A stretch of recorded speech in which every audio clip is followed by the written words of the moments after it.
give this guy a massive, massive round of applause for everything he's done. Please get it up and welcome to the stage, Jimmy Seppo Duran.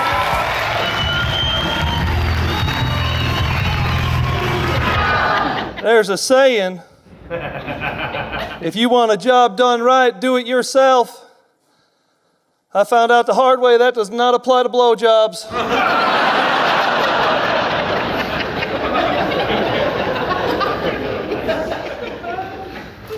When I was growing up, and you can hear from my accent that clearly when I was growing up, we belonged to a gun club. Y'all probably heard of it. It's called the United States of America.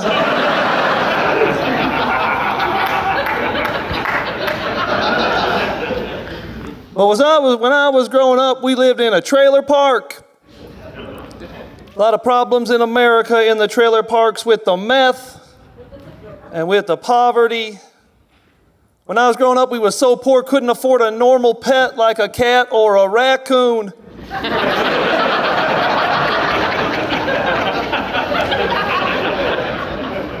I literally had a pet rock, which was fantastic until my mama smoked the whole thing.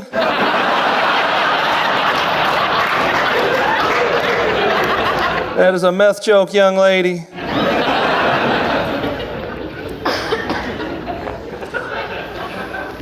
When I was growing up, first real girlfriend I had in a trailer park, we was about 17, had a real sensual relationship.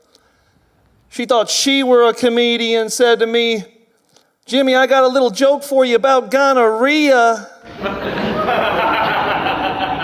Hopefully you ain't gonna get it."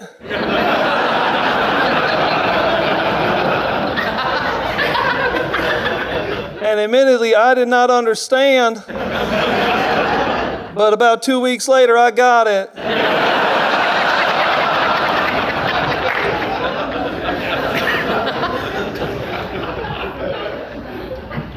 When I was growing up in America, I went to a Catholic primary school.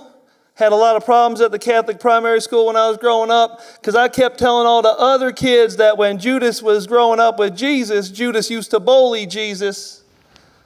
Saying to him, "Jesus, your mama's so ugly, I bet she's still a virgin."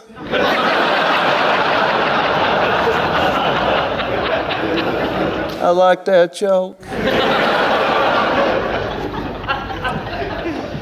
When I was growing up, probably by the time I was about 6 years old, I knew I was a hillbilly because my mom was in the kitchen cooking dinner. She said to me, "Boy, can you find me some oil?" I said, "Yes, ma'am, you just tell me which country we got to invade."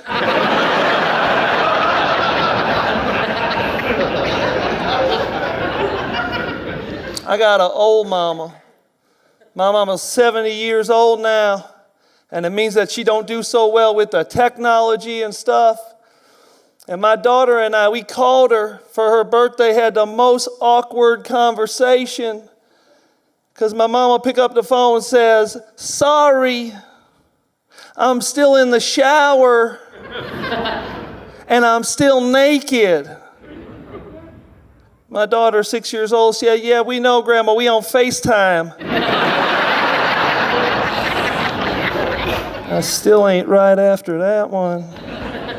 A lot of things that some of the older folks don't know. There's certain things you can't say now. Like you might not notice a word you can't use no more. Can't call them a retarded. Can't call them retardeds. Now the proper term is a feminist.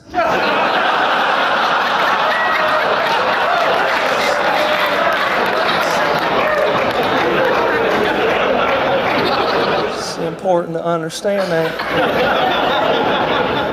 I had used the word a retarded in a set I was doing, and a woman jumped up and she said, "You can't say the R word." I said, "A retarded?" She goes, "You can't say the R word." I said, "I don't know. Honestly, I do not have the greatest moral compass. But there's about 50 people in the audience." I said, "Let's take it to the audience." I said, "By round of applause, who thinks that this woman is right?" And there was virtually no applause. But there was massive applause, and she were furious when I said, by round of applause, who thinks this woman a goddamn retarded?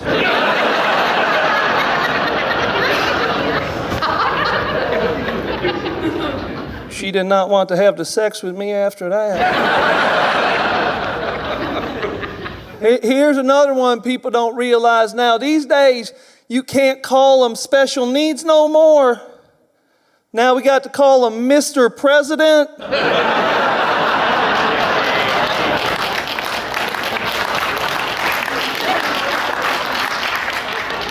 I ain't sure why you're clapping. I still don't know if that is a Trump or a Biden joke.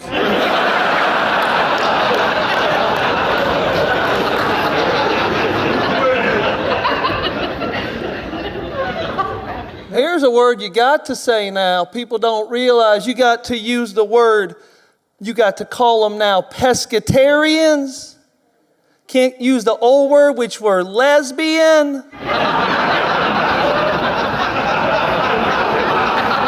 I feel like that didn't get enough. That joke make a lot more sense if you know that a pescatarian is somebody who only eats fish. You know, like a... That's the one. I'm real blessed. I got to be a sperm donor for a gay couple. It were fantastic because we got to do it the old-fashioned way. But it were real strange because even after 4 or 5 goes, there was still no pregnancy in either of them fellas.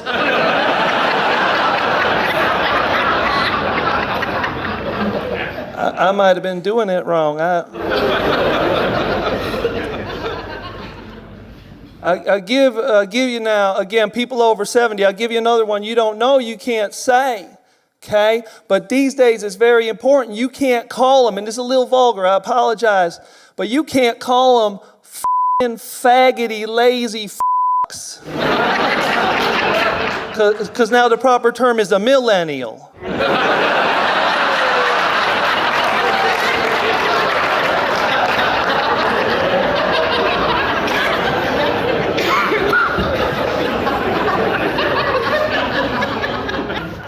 Sometimes they're just people that annoy me. You know, I went back a couple years ago and I was visiting my hometown and I went to the county fair.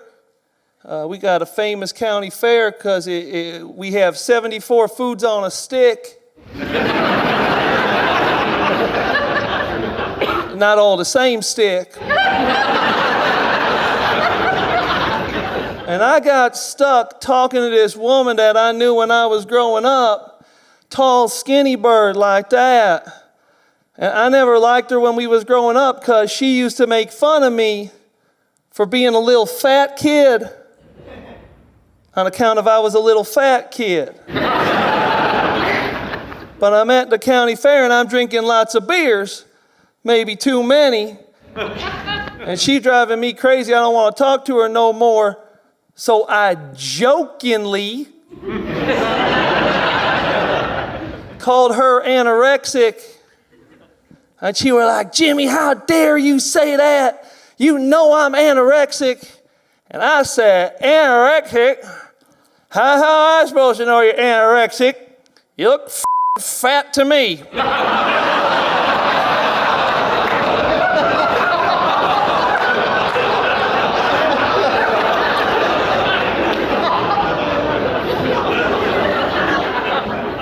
Which is pretty bad. But don't worry, I seen her later that night in the corner trying to slit her wrists. But luckily she couldn't get through them chubby little f***ers, could she?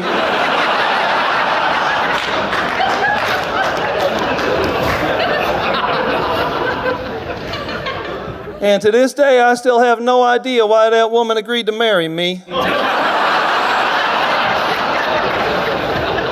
I love you, baby. Here's one I found out that you ain't supposed to say. Apparently the transgenders Do not look fondly upon it when you refer to them as a Frankenstein. The one I know prefers the term Frank and Sue. He used to be Frank, now he's Sue. See, that makes sense. And I was in Los Angeles, and I thought he had moved to New York. But then I'm in the mall at Los Angeles, and I see him facing the other way. So I start shouting, Frank! And he ain't looking. I'm like, all right. Sue! And he ain't looking. But I went over there, tapped him on the shoulder, he turned around, wasn't him. Was just a 400-pound ugly woman. And then she's going, do I know you? Do I know you? I was like, no, sorry, I just thought you was this tranny guy that I know.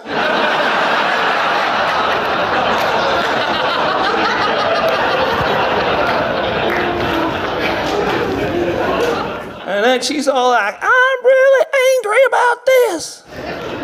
I said, I can understand. I'd be angry too if somebody cut my cock off.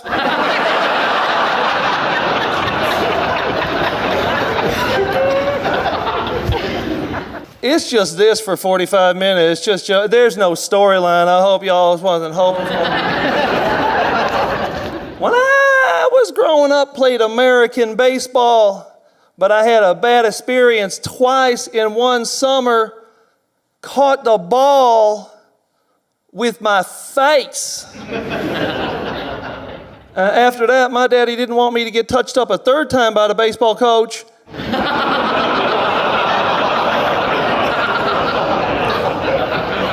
So he taught me a song, y'all probably heard of it. It goes like this.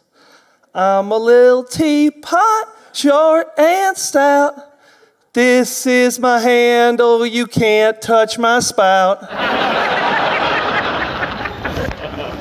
When I get all freaked out, hear me shout. I'm only 9 years old, Coach Larry, get out. It didn't work, he still f***ed me.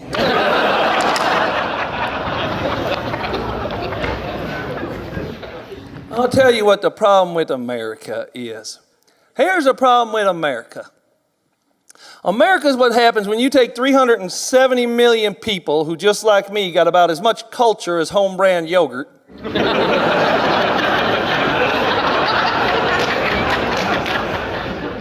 And then you give us unlimited personal freedom.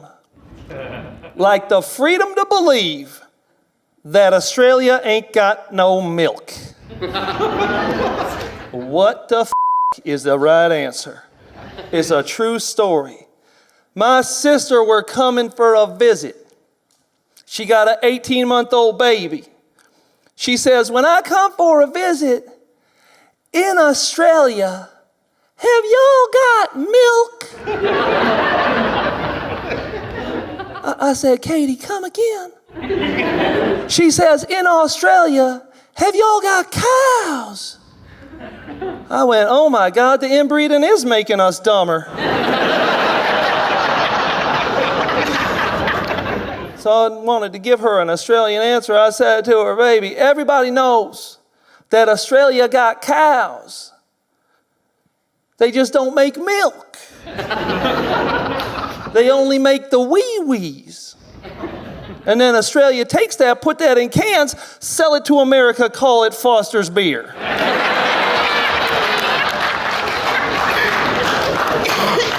You are right to choke on your laughter.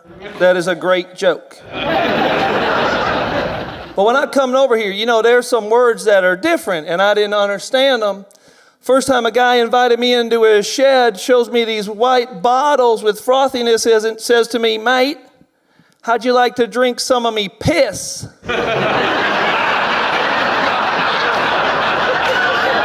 I was like, no, thank you, but I wouldn't mind a beer.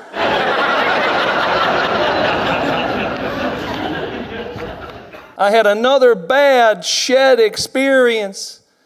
Guy invited me over to his shed. Okay, I should start with this. It ain't often that we Americans are logical. But we call a small boat a small boat. In Australia, you call a small boat a dinghy. Where I'm from, that's my dinghy.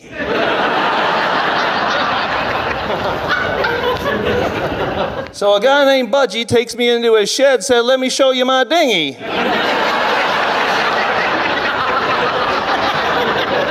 Imagine my disappointment when he showed me his boat.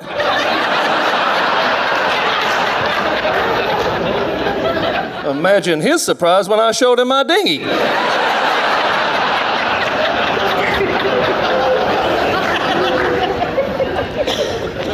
I got to be on the 6PR radio recently with the Carmen and a Mike. That was about a month ago. It was great. They was talking about, in America, they says you only get 2 weeks of holiday a year. But in Australia, you get 4 weeks. And I said, and in Australia, don't you get like this thing where after you've been working somewhere a long time, you get like 3 months off? He said, yeah, that's called a long service leave. Do you have that in America? I said, yes, sir, we call that unemployment. And America got a lot of problems with the health care, you know. It's like real expensive and it ain't real good quality. So I'm now 45 years old, and recently I had to get my prostate checked. So to keep the prices down, I had it done by the next door neighbor. Life ain't never gonna be the same for that poor kid.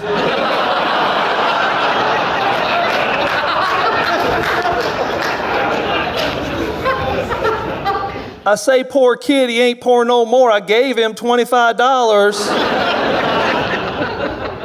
And he gonna need it to buy himself a new wristwatch. That seems pretty messed up. But the worst part is I live next to my cousins. Makes it even more wrong. Sometimes people come to Australia, there's lots of, we got any immigrants by round of applause? You immigrant woman, you the only one close here. How long you been here? In Australia, do you speak English? How long have you been in Australia? No, I was born here, but my parents were immigrants. Okay, you're not helpful. Something I definitely don't understand is bestiality.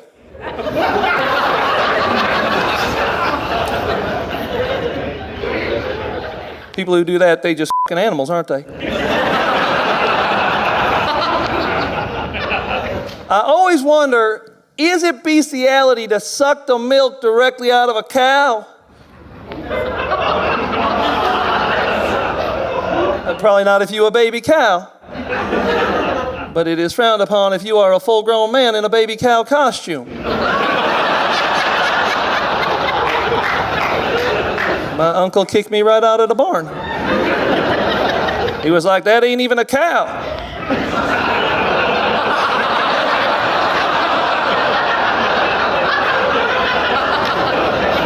I don't think I need to explain further. But fresh milk is f***ing gross.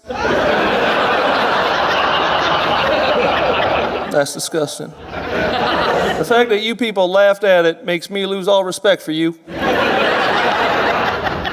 There's a gorilla. There used to be a gorilla named Coco at the San Diego Zoo, and they taught Coco to do 1,000 signs. You guys know this? They give Coco a banana, then she do a sign. That's called the pleasure principle. Not to be confused with the pleasure principle, the guy who used to run my Catholic primary school. None of us altar boys even knew his name. We just all referred to him as Father Ringwrecker.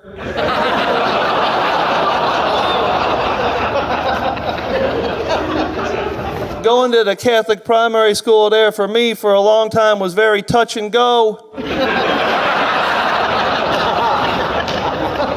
I like that joke does not need a punchline. Y'all can just fill it in for yourself. Kind of like Father Ringrecker used to fill us in for himself. Moving along. Back to this gorilla. So this is what I found out, that in Darwin, they got a gorilla up there they teach in science. Its name is Ted. It's a male gorilla. And they've been able to teach it 2,000 signs based on the pleasure principle. Because I met the guy who knows the trainer, introduces me to the trainer, Tammy, says the way she does it is every time Ted get a sign right, she just jack him off. And then my friend was like, you know some sign language, you want help with the gorillas?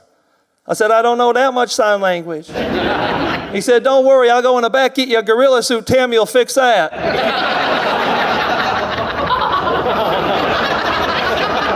Learned 100 signs in a week.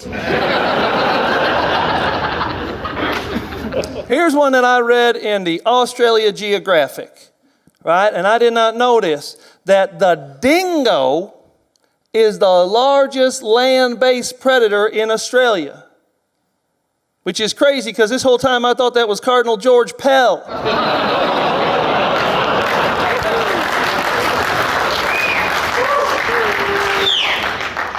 I was raised in a very America, you know. So we got too much religion. When I first come over here, the first people I ever met work at the Winthrop Baptist College. Sorry, it is now Kennedy Baptist College. And everybody they introducing us to is other teachers that work there. And after I've been here for 3 months, everybody I know in Australia is super religious. And I was raised Catholic, and if that don't turn you into an atheist, nothing will. So these people was rubbing me the wrong way. We ended up at a barbecue, 12 people sitting around the table. And they keep going, how come you haven't had babies yet? Jesus wants you to have babies. My missus and I looking at each other like, what the f***'s going on?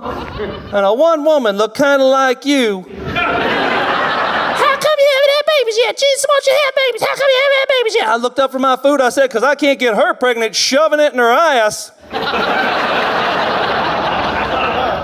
And after that, nobody ever invited us anywhere again. So I thought that was a win-win. As you may have noticed, I don't do a lot of clean material. And whether it be in America or Australia, the television kind of comedy, they're like, I'm going to tell you a joke about my dishwasher. I say, ma'am, I do not want to hear a joke about your dishwasher. Unless it's a Mexican joke.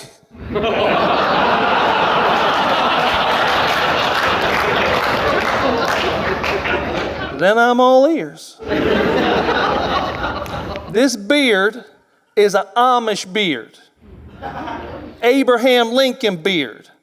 I ain't religious, I just think it's fashionable. It's also Muslims wear this beard without the mustache. So the first time I saw my barber, a Muslim guy named Ali, I'm clearly referring to this, but I didn't say it, but I said to him, man, we got something in common. He goes, oh, you also hate the Jews? I said, Jesus Christ, man, apparently we got 2 things in common.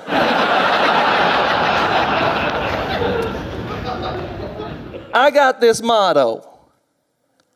It ain't racist. That's it.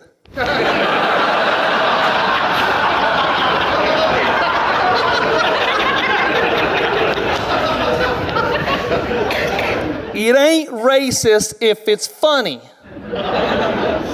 My 6-year-old daughter come home from school. She telling me, Daddy, we can't sing the song Ba Ba Black Sheep anymore because it's racist. Have you heard this? I said, baby, the song Ba Ba Black Sheep, Have You Any Wool is not racist. I said, if it was racist, it would be Ba Ba Black Sheep, Have You Any Cotton?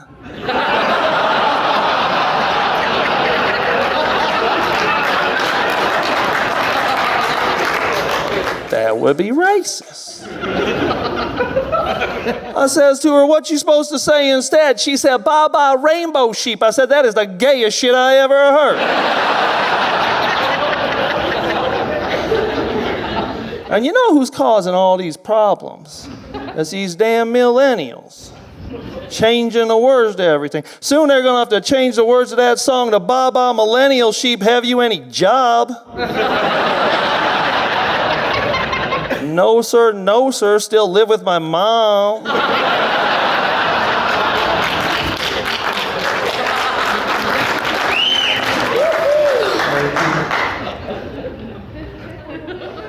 These millennials, like they are grown men in high school, they're, I don't know, 16, 17 years old, and they doing this thing on a YouTube.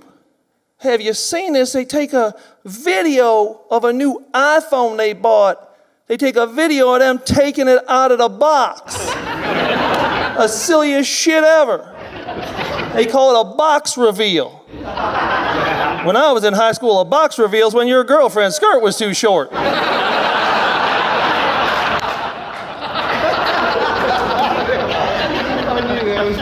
Yeah, that was an obvious one. Here's another saying about racism. Have you heard this one? Be like a panda?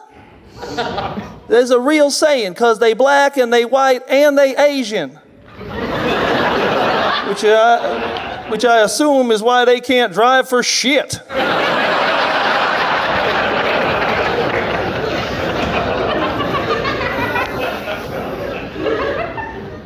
Lots of derogatory names that are racist now, right? You call Italian a dago, that's real bad. You know, Mexicans, they don't like the word. They get called with a spick, which is real bad in America, very bad. And then like me, you get called redneck ain't bad, but I got some Jew in me. Worst thing you can call me is a kike. We don't like that. But in the small town where I'm from, we got a nickname for the black guy who lives in town. I call him Sir. I'm all about self-preservation.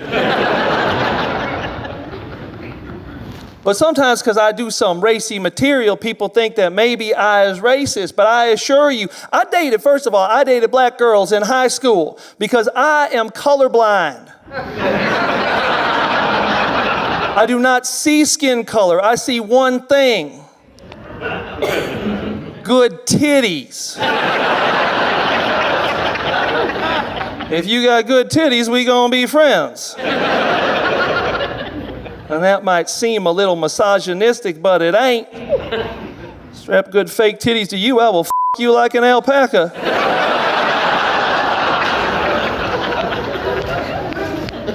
Don't worry, it ain't gay if it's consensual. But then you a little smaller than me, so you're gonna be on the bottom. So it's probably gonna be pretty gay for you. That might be a rape joke. We'll find out after the show. That makes me think of this. Now, you people are all well behaved. We do a lot of the things at the pubs, and you get these mostly drunk women just heckling, and they just keep going. They about 40 to 50, blonde, and had way too many drinks. And that's the one group of people I upset real bad. Because there was a woman in the audience a few weeks ago named Gemma. Before the show started, she already had a purple teeth from drinking all the red wine. I said to her, hey, Gemma, there's only one thing I want to hear from you. That's at the end of the show in the parking lot behind the dumpster. Just a...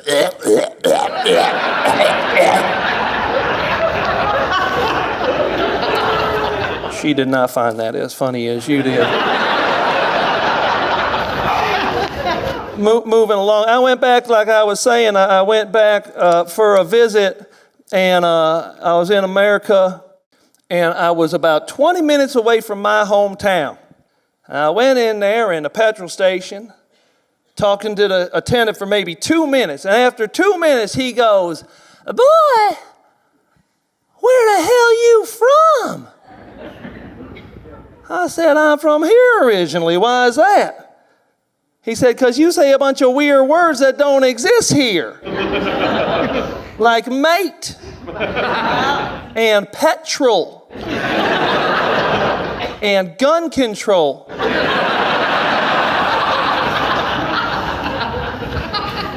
And if you've been to America, you know what's coming up is true, because I said to him, well, that's because I've been living in Australia for the last couple years. He says, Australia? How long it take y'all to drive here? And I wanted to say, you dumb but I decided to come up with an Australian answer. I said to him, man, everybody knows you cannot drive a car to get all the way from Australia to America. He believed me when I told him I had to ride my kangaroo. There's one word that I say with an Australian accent, because we don't even have it in America. I don't even know what it means, but it's the word posta. I know that it is spelled the P-O-O-F-T-E-R. And so I'm told that if we had it in America, I would pronounce it poofter. And then I would sound like one. My wife insists that I am the gayest straight man she ever met. So we was having an argument because we got a little dog. I said, I want to get a better pet. I want to get a manly pet. She said, what kind of pet? I said, I want to get a bird. She says, that's the gayest pet a man can get. What kind of bird? I said, I want to get a cockatoo. She said, then go down to the local gay club. I'm pretty sure you get a cockatoo down there. She was wrong. I got 4. Gobble, gobble, gobble.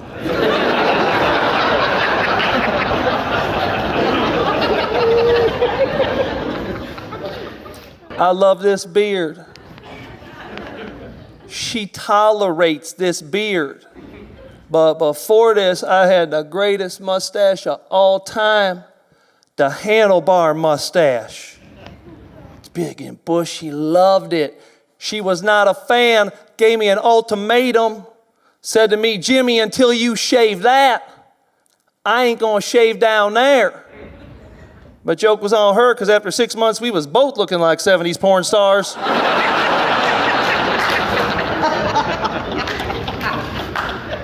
If you've been with the same person for like 20 years, anybody in here been with the same person for 20 years?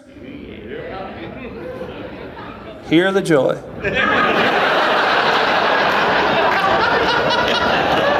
Correct me if I'm wrong. It's a lot like owning an old car. You love it, but the main reason you ain't getting rid of it is because you ain't gonna get nothing for it.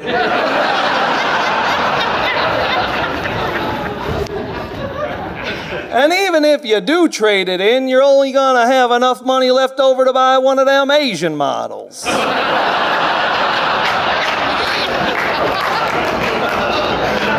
I made this decision. I want to be truly Australian. So I done what all my Australian friends telling me to do, and that is on a Saturday night, I sit home and drink 6 or 7 or 18 Emu exports. Then go into Northbridge and just start glassing people. I'm blending. But for real, I decided a few years back I was going to do the most Australian thing, went and played Australian rules footy. I love it. And I love that it was C grade. So it's just chippies and sparkies and racism galore. Because I walk in there, first guy I meet standing behind the bar serving beers, a guy named Roscoe Anderson. He hears my accent, says, oh mate, you're a Yank. That means your nickname's gonna be Seppo. Old World War II thing, septic tank rhymes with yank. It was his endearing way of calling me a big bucket of shit. So again, I did this thing that we Americans do, but I was joking when I said, you know, Roscoe, I find that really offensive. And to his credit, he just looked me up and down and went, "Give you cockhead!" and just walked away. And at the time, I was taken aback. But I've been here in Australia long enough now to realize that is top-level customer service.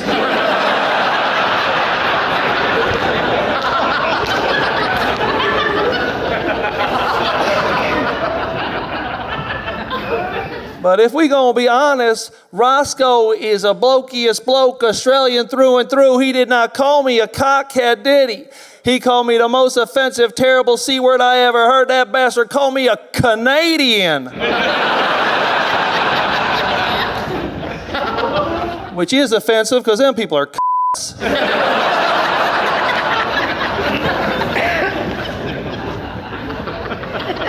I can't say that word, I'm American.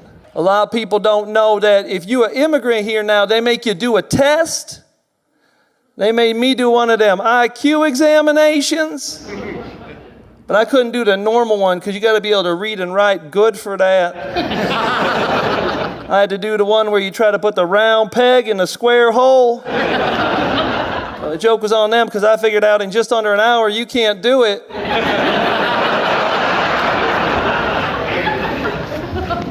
That reminds me, when I first started comedy, I did like a little 5-minute set somewhere. I thought I was doing so good, and a guy, real flattering, came up to me after from the audience, and he said, "You know, Jimmy, you're a real inspiration for all the other ones that also got the autisms."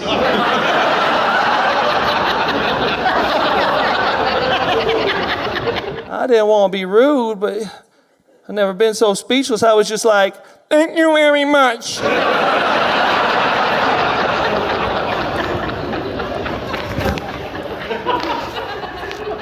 Another one people don't realize is you got the mandatory vote in here. We don't have the mandatory voting in America. Okay, but I didn't know what I was doing, so now I just do what all my Australian friends told me to do with that, and now when I get the ballot, just all over it, I just draw big penises. And I have come accustomed to that now. So when I voted in the 2016 election in America, I did the same thing, and I'm pretty certain my penis vote counted.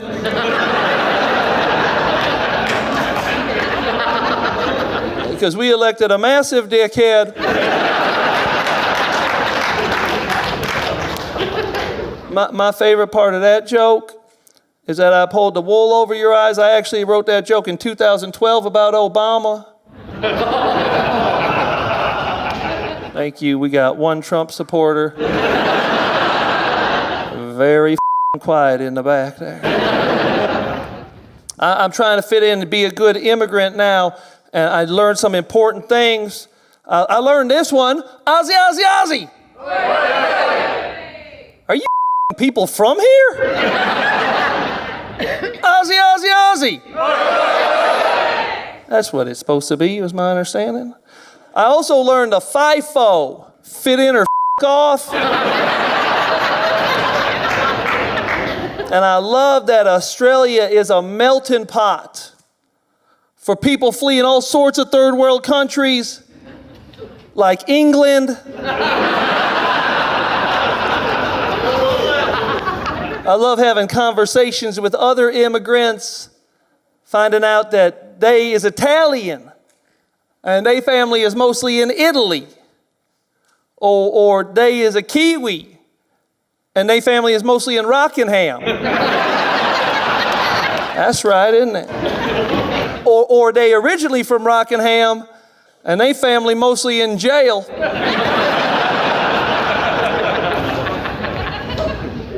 But I do not like it when people ask me where my family is, because since I'm a hillbilly, my family is mostly in each other. I did that joke before. A guy came up out of the audience, said to me, "Jimmy, with that joke, you really coming into your own."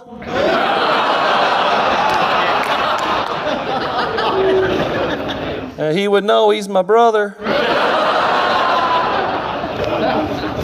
I love that this young woman down here was slapping her knee with that joke, either because it's numb or she loved that joke. Wasn't her knee, that's good. We're winning. I'll start wrapping it up. I heard that there is a group of people, this is how I'm also becoming Australian, a group of people in Australia you can make fun of because, and I quote from what I heard from Australians, they ain't like real people. The Kiwis, again.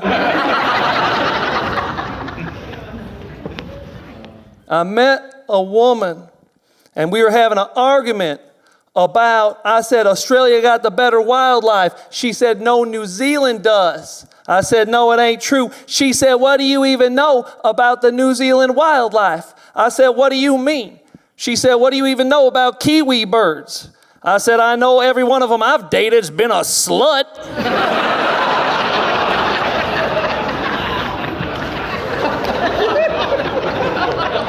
Had a kiwi bird. I was helping one of my friends at his business. I said, I can watch the till and do this. And while I'm doing it, a Kiwi woman come up and she give me her credit card. And she was gorgeous. It's unheard of from there, apparently, but she were 27, gorgeous, you know. I said, I'm going to have a crack at this. Took her credit card. I said, hey, baby, mind if I tap that? She didn't get upset or nothing. She just started giggling. I said, what's so funny? She says, I thought you were asking me on a date, but you're so old. I was like, a date? Oh my God, I got to miss this. Like, no, this is embarrassing. Obviously, something's been lost in translation. What I meant was, can I you? Sometimes there's a language barrier. Being a comedian can be great. Had a woman after a show come up to me, again, something like 25 years old, hitting on me. And I was saying this to the lads. They were saying, what did she say? I said, she honestly said to me, Jimmy, have you got a big dick? I was honest with her. I said, no, ma'am. But it's about as thick as this accent.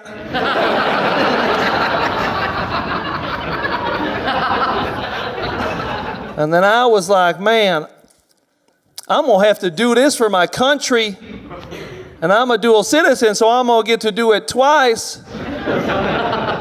And all the boys was very supportive, saying, yeah, you should do this. But I'm asking around this one woman going, no, Jimmy, you shouldn't do this. I said, you're just saying that because you're jealous because you're my wife. Putting a damper on my fun.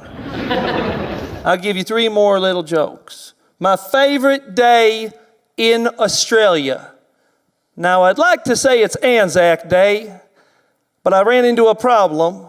You can't make a joke about Anzac Day. Yeah. I tried to make a joke about Anzac Bickies and got about the same response as Donald Trump speaking at a black Mardi Gras. Getting chased out of there. I was like, I better get out of here before I get beaten like a foster child. That's a right analogy. They can take a punch. That's why I bought one.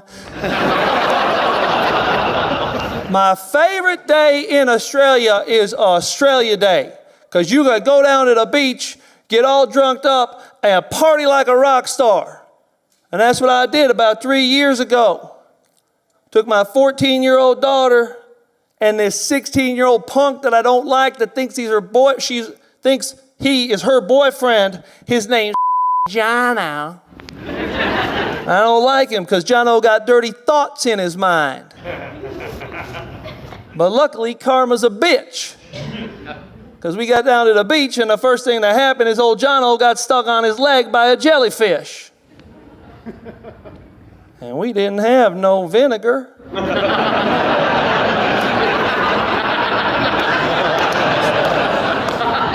So it turned into one of these awkward situations where you don't know if it's going to be weird or not to pee on him.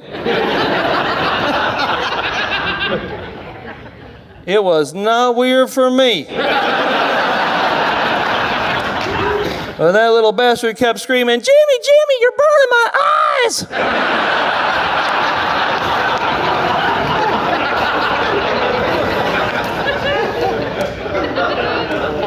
3 parts of that story ain't true. I had plenty of vinegar in the car. I don't have a 14-year-old daughter. She's 6. There ain't no 16-year-old kid named Jono. I just get drunk at the beach and piss all over some random kid. He took it just fine. He was a foster kid. Here's why I love and hate Facebook. Facebook is stupid, but it is great if you are a comedian.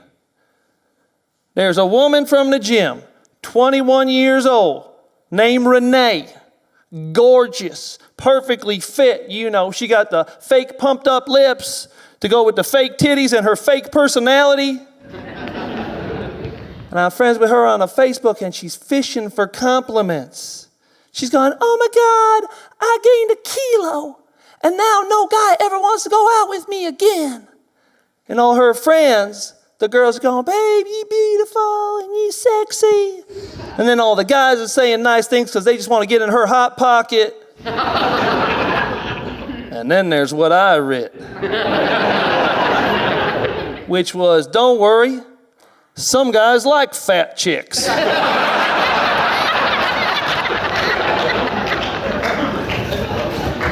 My favorite part of that is she didn't even unfriend me. Until I left her a link for the website Chubby Chasers.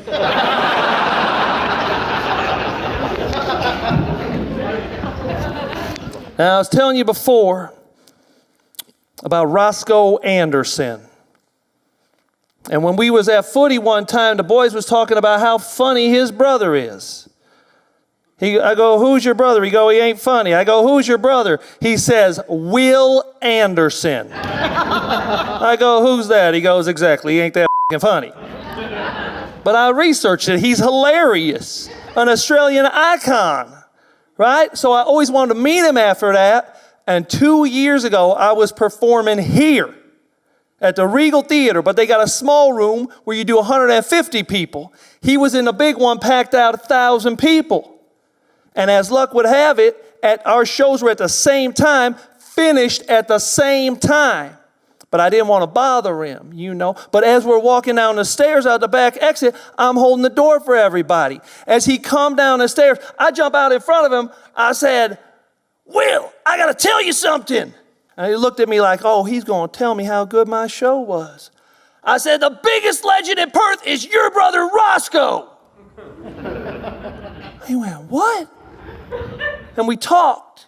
I told him we won a grand final together. His brother was a chippy and all this stuff. He goes, man, your story checks out. And then he said to me, you know what? I do know who you are. I'm thinking he's going to say, he knows I'm this comedian that's up and coming. He goes, my brother told me about you. You're that Canadian. Thank you guys very much. Have a wonderful night. I really appreciate you having me and coming out, taking a punt on us.